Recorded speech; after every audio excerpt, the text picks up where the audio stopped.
Good evening, ladies and gentlemen. We are just 30 minutes away from the Cleveland Cavaliers going toe to toe with the Oklahoma City Thunder in what will clearly be the most exciting matchup of the NBA season to date.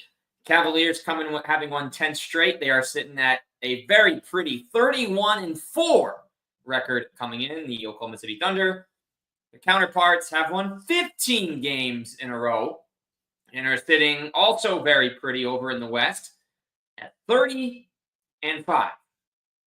Both of these teams have been very good.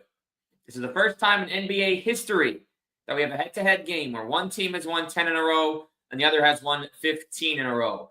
And while all these Cavs games to date have been kind of brushed under the rug, and they say, oh, the Cavs are a fluke, they're a regular season team, not this one. They are 31-4. Few teams have ever been better at this point in the season, if at all. And Oklahoma City is 30-5.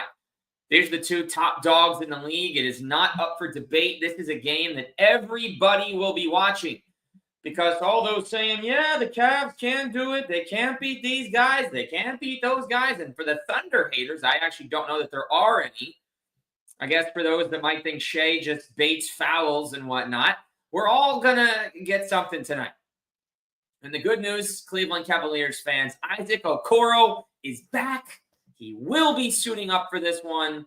He has not played since the Brooklyn game three weeks ago when he took a hit from Ben Simmons.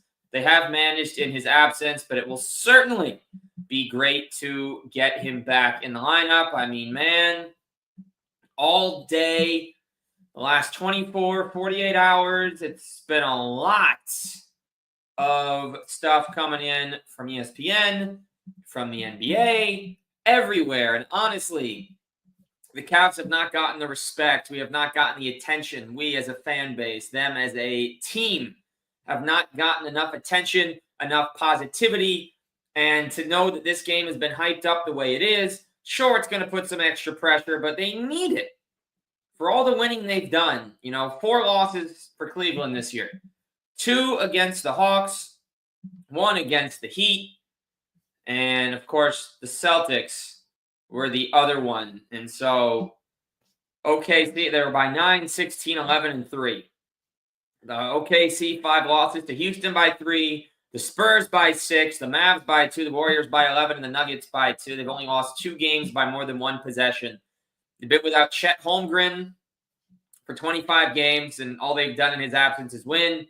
Alex Caruso will not be available to hound the Cavs guards and wings in this contest, though they've been managing fine without him. If you look at the OKC Thunder, how are they this good? Shea is averaging 31, 6 and 6, 2 steals and a block, actually the same numbers as last year. 3rd year in a row for the 26-year-old, shooting better than 50% from the field, which is incredible for a guard. Jalen Williams is still very young. This is his 3rd year. He's averaged 21, 6 and 5. 2 steals and a block. He hits 48% of his shots. Hartenstein, 12, 12, and 4. A steal and a block and a half. He is aggressive inside. He does well on both ends. Lou Dort is shooting 40% from 3. He's averaging a block and a steal, almost 5 rebounds. Aaron Wiggins, Isaiah Joe, Case, and Wallace won't wow you with stats or with efficiency, but they can finish. They can rebound. The number of steals this team gets is nuts. Case and Wallace gets about 2. Wiggins and Joe each get about 1. Whoever's on the court for the Thunder, they're getting into the passing lane. They're also running out to the three-point line. They recently got the other Jalen Williams back. They call him Jay Will. He's hit 36% of his threes, shooting about 4 a game through his first 8 contests. He's not gigantic, but he is an extra big for them to go to off the bench. We might see a little bit of Dylan Jones, maybe. One of their young guys, but Kenrich Williams, definitely a guy to watch. He's shooting 56% on just 4 shots a game, but he's another very crafty defender. They put a team around Shea and Jalen and Hart, and of course, when they get Chet back, of guys that get the passing lane, that get steals, and just stay aggressive. They stay into you. The way they handled going against the Celtics, to me, was very impressive. There's not much they weren't doing. They shut them down for most of the second half. Teams don't just shut down the Celtics for a whole half. The way they did everything was a three. Tatum looked flustered. Jaylen Brown looked flustered. It was not going their way. But here tonight, the 31-4 Cleveland Cavaliers, here's what they're all about. We're going to pull up some stats to really hit home just how good they've been. So we are looking at a 31-4 team with the number 2 offense and the number 2 defense. The number 2 offense, number 9 defense. They are number 2 in the league in total attendance, believe it or not, trailing the Toronto Raptors. They've been banged up all season, and people are still showing up. That'll bode well for their rebuild. They were projected to win only 48.5 games this year. The good news is Isaac Okoro is coming back tonight, but the Cavs have 6 guys averaging in double figures, led by Donovan Mitchell. He's hitting 40% of his threes. He's averaging 23, 4, and 5, a steal and a half. He's been efficient. Darius Garland, 21 points, 7 assists, and a steal, averaging about 3.1 assists to 1 turnover. He's been very effective in recent games.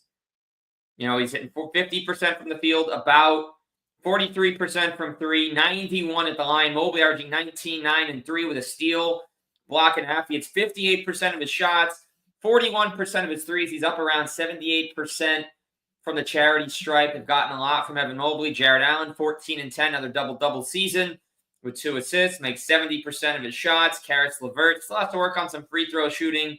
11, 3, and 4 off the bench, has not started a game yet. They've really wanted to give him that consistent role. But Karis hasn't done too much. He has had some big games. So has Ty Jerome. 10 points tonight and 49% of his shots from the field, 42% from 3.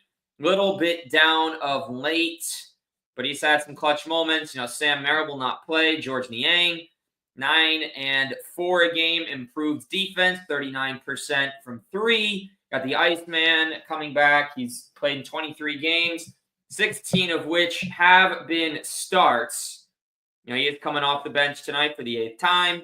His defense is tremendous. He's hitting 49% of his threes. He only takes 3 a game, but it does not matter. Look at the Okoro that we had in recent years by overall percentage. It just keeps going up, up, up. He's become a respected outside shooter who can get in there and knock it down. Look at Max Strus. He's only getting 34% of his shots, 28% of his threes so far, but 4 rebounds, 3 assists a game. He's slashing, he's setting screens, doing a bunch of little things. He has 7 offensive rebounds in 7 games. Everyone on the Cavs gets to the glass. Dean Wade, 37% from 3, 5 rebounds, 2 assists, a steal, half a block. It's never about numbers with Dean Wade. Just has to be where he needs to be. Probably don't get Jalen Tyson in the game tonight. We won't get JT Thorpe. Probably don't get Double T or Craig. But everyone on this team that's had to play has been ready to do exactly that. They've been aggressive. They've been on the spot. They've gone where they've needed to.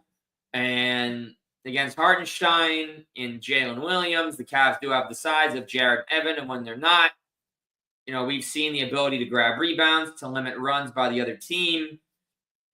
They got guys that can really get going from downtown. They got 9 guys that make at least 1 3 per game. They space the floor, and that's not actually 10 guys. Max Strus as well.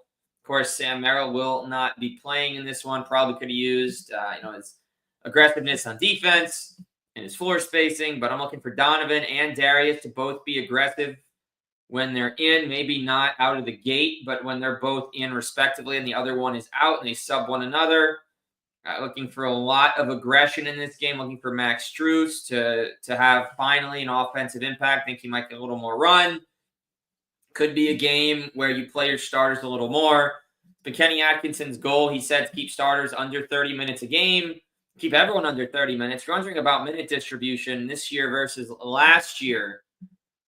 Donovan's at 31, Evans at 30, Darius at 30, Jared at 29, Karis at 24, an injured Strus recovering at 23, Dean at 23, Niang at 21. Donovan played 35 a game each of his first 2 years here, and he's playing 31 and matching similar efficiency to last year. Mobley last year, actually about 30 minutes a game as well. It was down from his previous 2 years, but he's got career high in points. He's career high in threes by far. career high in free throw percentage, which has gone up every season of his career, doing that while also taking a career high in attempts. This after only playing 50 games last year, having him available has been massive. Darius, the jaw injury certainly impacted things last year, but his scoring is up. His assists are up. His efficiency is way up in every category. Turnovers are down in last minutes. He has really gotten it done. Jared Allen last year averaged 32 minutes a game. The 29 minutes a game this year are the lowest for him since the 1920 season, his last full year as a Brooklyn Net. Caris LeVert down from 29 minutes a game at his 24. Strus down from 32 minutes so far coming off the bench after starting every game for the first time in his career last year at 32. And Dean Wade actually averaging a career high in minutes. His ability to make plays has been on display from day one of this season. He's knocked down the threes. He's gotten inside. He's been where, they've needed him to be. So love what Dean has brought. I think he's one of the X factors for winning this game and winning a whole bunch more big games, over the course of the season. But, man, this game tonight should be fun. All these cross matchups, probably get Dean on Jalen Williams to begin. Mitchell on Shea, or you might have Dean on Shea, honestly, and then Evan on J-Dub. We'll see. Everything will change. The amount of screens set in today's game, no matchups are ever set. I do expect OKC to get a more favorable whistle than Cleveland. It's just going to be what it is. You have to overcome that in this contest. It will not be the be-all, end-all in this game. I am going to take the Cavs. Why not? The 31-4, they've won 10 straight by double digits. A good time to let them know. And final score, 118-113. Cleveland's going to be a lot closer than the past. I do think OKC gets out to the hot start in front of the very expectant Cleveland crowd. OKC will start hot, but the Cavs will get the last laugh. They're going to win the game 118-113. They'll get to 32-4, drop the Thunder to 30-6. And then the beautiful part of this all, we get to do it again next week in OKC. It's going to be Thursday night on Turner TNT.